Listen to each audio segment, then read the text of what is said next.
Men and women R equal. இப்போ ஆண், பெண் 2 பேரும் ஈக்குவல் தான்.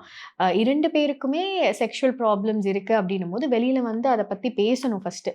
பேசினா தான் என்ன பிரச்சனைகள்னு தெரியும். And it's also a need. இப்போ நீங்க வந்து ஒரு ஒரு பெர்சன்ற ஒரு ஒரு விமனா இருக்கட்டும், ஒரு மென்னா மேல் பெர்சனா இருக்கட்டும், செக்ஷுவல் சாட்டிஸ்ஃபேக்ஷன் அவங்க தாம்பத்தியத்தில அவங்க வந்து கம்ஃபர்டபுளாவும், அவங்க சாட்டிஸ்ஃபைடாவும் இருக்க வேண்டியது ரொம்ப ரொம்ப முக்கியம். ஏன்னா, குடும்பத்தில ஒரு சாட்டிஸ்ஃபேக்ஷன் இருந்தா தான், சொசைட்டில ஒரு ஒரு ஒரு ஃபேமிலியா they'll be okay. And society ஓகேயா இருந்தா தான், the country will be okay இல்லையா? அதுதான் வந்து ஒரு ஒரு டைனமிக்.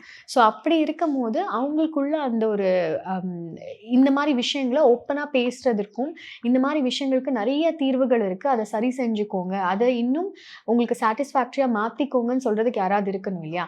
அந்த மாரி ஒரு பெர்சனா, அந்த மாரி ஒரு டாக்டரா நான் இருக்கிறத பத்தி நான் எப்பவுமே வந்து I am very happy. And ரொம்ப அத நான் வந்து ரொம்ப விரும்பி தான் அத நான் I choose and I two.